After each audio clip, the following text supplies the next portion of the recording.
नमस्कार, स्वागत है आपका द फोर्थ स्टेट यूट्यूब मंच पर। मेरा नाम है रविंद्र सिंह शौरान। सबसे पहले गुजारिश, हमारे चैनल को प्लीज़ जॉइन कीजिए, उससे हमें आर्थिक सहायता मिलेगी।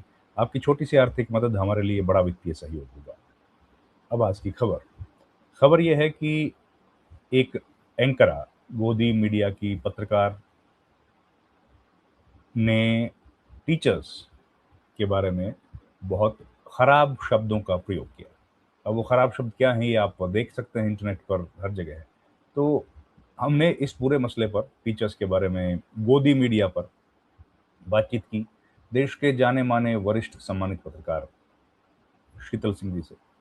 बहुत डिटेल में उन्होंने बात बताई, आप ज़रा सुनिए ये बातचीत। बहुत बढ़िया उन्होंने बात कही है। अब बताइए, वो छोट आपने सही ज़िक्र किया सर, आपने बढ़िया ज़िक्र कर दिया नोएडा वालों का। नोएडा वालों के एक महान एंकर ने कह रही हैं कि ये जो शिक्षक तो 2 ही कौड़ी के हैं, हाँ, सब 3 कौड़ी के भी नहीं है। उनके अलावा सब 2 कौड़ी के हैं। उनकी कौड़ी वही है कि जो इस समय ताकत है, सत्ता है, पावर है, उसका तेल मालिश करने में जो सबसे योग्य हो, वही योग्यता का उनका पैमाना है। तो उनकी गलती क्या है? उनके पति दिल्ली सरकार में वहाँ उनको अच्छे पद मिल जाते हैं, वहीं घूम फिर के दिल्ली में ही पोस्ट है वो। और उनको एक ऐसा चैनल मिला हुआ है जिसकी लोकप्रियता रही है। अब उसने अपनी लोकप्रियता को सरकार के हाथ बेच दिया है। इस दौर में ये संभव सभी जगह से हो रहा है। ये तो होड़ लगी हुई वो अकेले तो है नहीं, सारे चैनल वही कर रहे हैं, सबके एंकर वही कर रहे हैं। वो उसमें ये होता है कौन सबसे आगे बढ़ के ये कर दे, तो उन्होंने कर दिया। सरकार पर इस समय परीक्षाएं कराने में असफलता का बोझ आया हुआ है, उससे उनको ध्यान बटाना है, दूसरे दोषी खोजने हैं, खोज दिया उन्होंने। लेकिन सर वो देखिए, वो छोटा बच्चा एक वेदांत जिसने वो सब खेल कर दिया, बता दिया, एक्सपोज कर दिया सबको, वो कह रहे हैं कि वो तो दूसरे देश का ही किसी का है।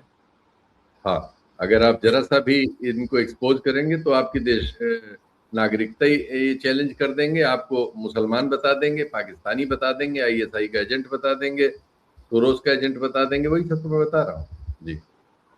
पर सर गोदी मीडिया पे तो थोड़ा सा बोलिए सर डिटेल में, ऐसे नहीं बात बन पाएगी सर। गोदी ये हद कर दी सर इन्होंने। उन छोटे बच्चा सर, वो 12वीं क्लास का है सर।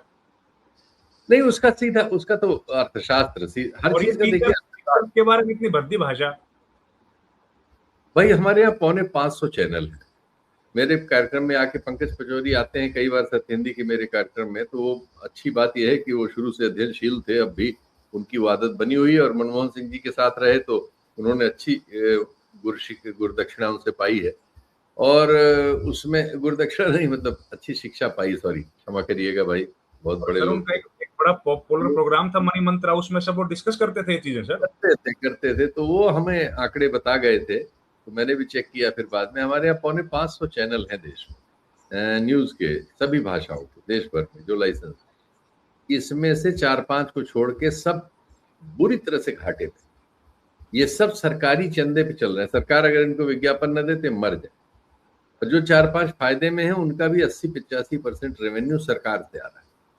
इसलिए आप ये उम्मीद अब किसी किसान के बच्चे को या किसी मजदूर के बच्चे को या किसी नौकरी पेशा के बच्चे को या किसी छोटे व्यापारी को, खुदरा व्यापारी को, इवन मध्यम व्यापारी को और इवन बड़े व्यापारी को भी नहीं करनी चाहिए। इस मीडिया से आपकी कोई खबर आएगी। ये मीडिया जो उनको पैसे दे रहा है वो उनकी सेवा कर रहा है। इसको समझ लीजिए, मीडिया नाम की चीज अभी नहीं है। ये अल्सेशियन कुत्ते हैं जिनको अच्छा वो खाना मिल रहा है सरकार की ओर से, अच्छा पट्टा मिला हुआ है, अच्छी ट्रेनिंग दिलाई गई है, और ये हमको आपको काट रहे हैं। तो ये खबरों के जरिए, सूचनाओं के जरिए, झूठ के जरिए, कहानियों के जरिए हम पे आप पे हमला कर रहे हैं। आप आंदोलन करने जाएंगे तो आपको पाकिस्तानी बताएंगे, खालिस्तानी बता देंगे, कुछ और बता देंगे, षड्यंत्र बता देंगे। तो आप रो भी नहीं सकते इनके रहते कि ये है, ये हमारी कोई आदिवासियों पे लाठियां चल रही, उनके जंगल काटे जा रहे हैं, कोई कार्यक्रम नहीं। देश में किसानों की हालत अनवरत, डबल इंजन और दुगनी इनकम करने की जगह जितनी थी उतनी भी नहीं रही 14 के मुकाबले, कोई कार्यक्रम। उनके दुख तकलीफ में खाद नहीं है, कोई कार्यक्रम नहीं। ये सब बहुत जगह हमें पोर्टलों में ढूंढना पड़ता है कि कितनी खाद हम बनाते थे, कितनी खाद इस समय है, कितनी हम इंपोर्ट कर पाए। वहां से आंकड़ा तब हमारी समझ में आता है कि 30% खाद ही नहीं है सीजन में। इतनी बड़ी बात, जिस देश की 56-57%, बल्कि कई बार तो 65% बताते हैं आबादी खेती और किसानी और गांव पर निर्भर है, उसका अभी आने वाले सीजन में 1/3 खाद नहीं है, ये इनके लिए खबर ही नहीं है। हमारे खबर लिए ही सबसे बड़ी खबर ये है, डीजल नहीं मिल रहा है, खाद नहीं है, हमारी खबर ये है। हर दिन आदमी बता रहा है कि साहब वो गैस में आपका केवाईसी नहीं, पत्नी का हमारे नाम से है गैस, वो केवाईसी में कोई अड़चन, पता नहीं उसमें कोई अड़चन आ रही है, 3-4 दिन हो गए अभी तक क्लियर नहीं हुआ। हमारी समस्या ये है, और इनका जो है कमाल है, हमारी समस्या से इनको कोई मतलब नहीं। इनकी समस्या यह है कि प्रधानमंत्री को कोई समस्या ना हो, बीजेपी को कोई समस्या ना हो, इस समय की राजनीति को कोई समस्या ना हो, तो ये वो समस्या हल करने के लिए चैनल खोल के बैठे हैं। ये आपके हमारे नहीं है, इसको समझ लीजिए। ये समझने की जरूरत है सर, क्योंकि अच्छा लोग आज भी सर लोग देखते हैं टेलीविजन, ये पता नहीं कौन लोग हैं, इतने दीवाने हैं कि आज भी उन टीवी को देखते हैं। नहीं, देखिए बहुत सारे नौकरी पेशा बुजुर्ग सवर्ण जातियों के लोगों में ज्यादा इस तरह का क्रेज है मोदी जी को लेके। वो इसलिए कि वो पिछड़ी जातियों को और दूसरों को कोई हिस्सा नहीं देना चाहते, और वो उनकी हमारे नहीं, दुनिया में हर मनुष्य की कमी होती है कि उसका जानकारी का जो भी स्रोत है उसको नहीं पता होता। सबको तो पता ही है कि स्रोत क्या है, 3-4 ही स्रोत होते हैं, लेकिन वो जानकारी जब वो ले लेता है तो वो उसे अपनी समझता है, और वो सामने वाले को बताता है। उसने अखबार पढ़ा है तो उससे ली जानकारी, टीवी देखा है तो उससे ली जानकारी, व्हाट्सएप खोला तो उससे ली जानकारी। तो जानकारी उसको अखबार, टीवी या व्हाट्सएप से मिली, तीनों तंत्र सरकार के पास है, लेकिन उसको लग रहा है कि नहीं नहीं ये जानकारी मेरी है। तो सामने वाले से चाय की दुकान पे, घर में, इधर उधर वो उसी जानकारी के आधार पे बहस करेगा। नहीं, मोदी जी का डंका बजा, अभी रिपोर्ट आई है अमेरिका से फलानी, उसकी उनसे बड़ा लोकप्रिय कोई नेता ही नहीं। अरे देखा नहीं तुमने, औरतें रो रही थी जब मोदी जी गए वहां। वो यही सब बातें करता रहता। फिर वो उसको मुसलमान वाली गुट्टी दे दी गई है, मुसलमान पाकिस्तान। अरे मोदी जी ने ठोक दिया कि ये किया, वो यही 24 घंटे करता हुआ इसी को सच मानता हुआ जी रहा है, और उसकी जेब निकल गई है।